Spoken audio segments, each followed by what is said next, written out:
and did a good job on all that was left.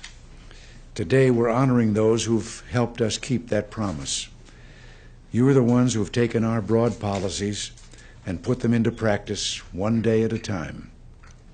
You're the best of our senior career services, the men and women who stand out above all the rest. And we're here today to show our appreciation for you. It's been said that a bureaucrat is someone who has a problem for every solution. And by that standard, there isn't a bureaucrat in the room today. You've taken the chances, you've exercised the judgment, you've found the solutions, and you've made them work. Thanks to you, as well as the agency heads you serve under and many of your colleagues, both political and non-political, America today has overall the best-run federal government we've ever had. I can't mention all of you and what you've accomplished, but I thought that you'd like to hear a few examples of what some who share these awards with you today have achieved. For example, there's Peter Allgaier, an assistant U.S. trade representative. Under his direction, American negotiators obtained elimination of Korea's import licensing restrictions on U.S. computers, on construction equipment, and on a wide range of consumer products. He's won revisions of Singapore's copyright law and the near elimination of Singapore's exports of pirated records, tapes, and video cassettes. And thanks to his work, improved patent and copyright laws have been negotiated with Korea and Taiwan, and America is far more able to protect its intellectual property in Asia. Another example, Stephen Higgins, Director of the Bureau of Alcohol, Tobacco, and Firearms, and a frontline commander in the fight against armed career criminals and armed drug traffickers. He has pioneered the use of firearms laws against the drug cartels, using those laws much as other G-men once used the tax laws against Al Capone. Congress and the press have joined in admiring the extraordinary work that he and the men and women of his agency have done against the Jamaican Cocaine Distribution Organization.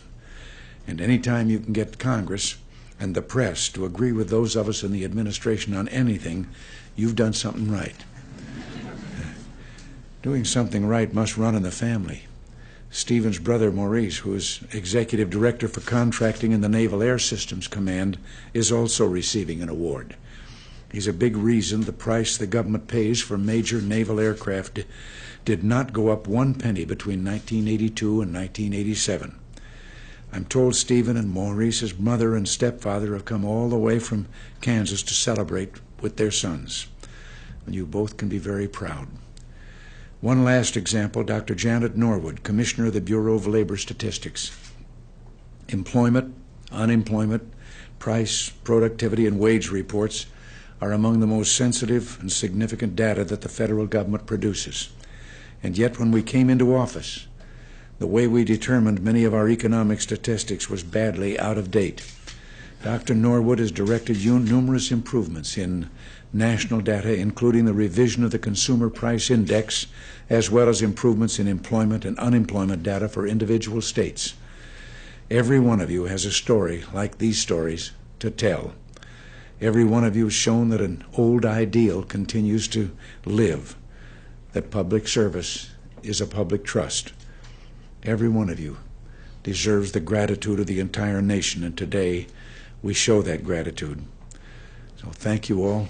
God bless you.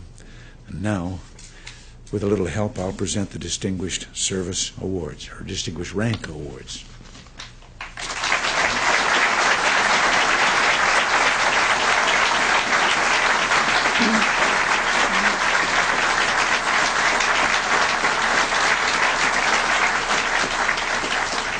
From the Department of Agriculture, the award winner, Donald J. Novotny, is unable to be here today, accepting for him William Davis, Assistant Administrator for Commodity and Marketing Programs, Foreign Agricultural Service.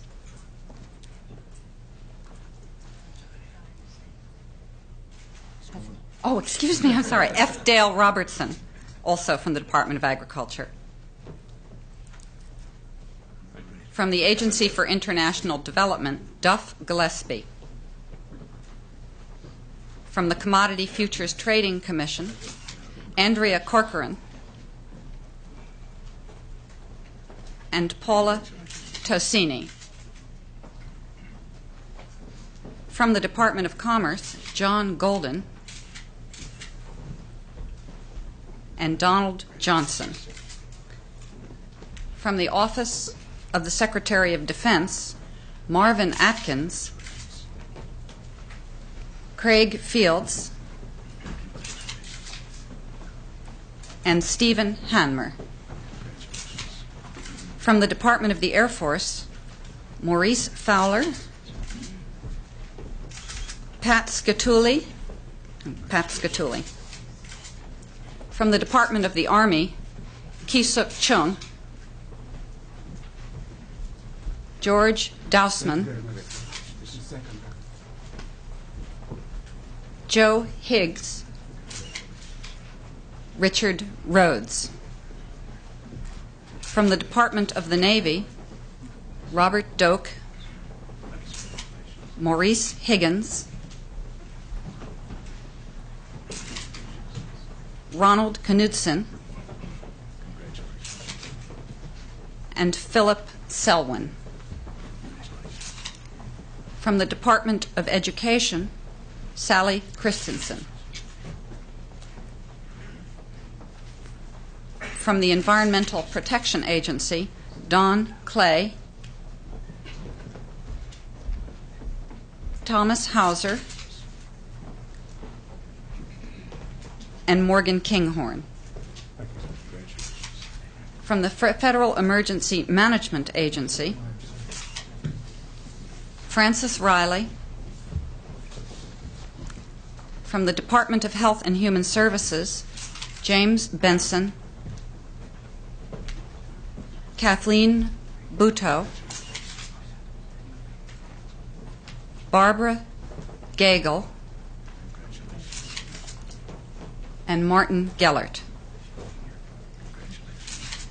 From the Department of Housing and Urban Development, Peter Kaplan.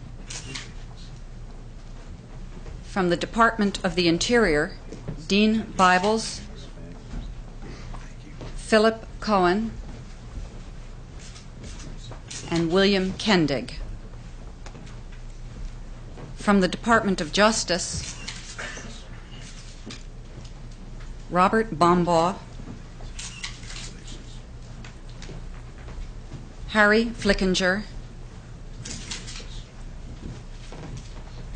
John Hughes, and Michael Quinlan.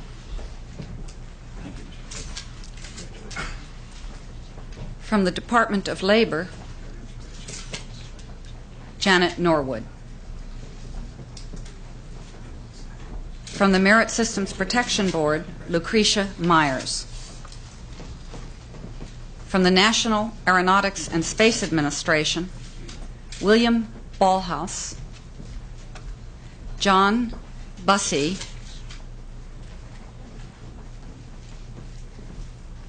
Aaron Cohen, John O'Brien,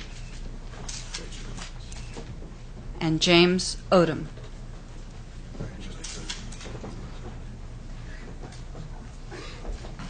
From the Nuclear Regulatory Commission, Victor Stello. From the National Science Foundation, Sandra Toy. From the Office of Management and Budget, James McCrae and Kenneth Schwartz. From the Securities and Exchange Commission, William McLucas and Linda Quinn. From the Department of State, Michael Matheson and Elizabeth Verville. From the Department of the Treasury, Stephen Higgins, Michael Murphy,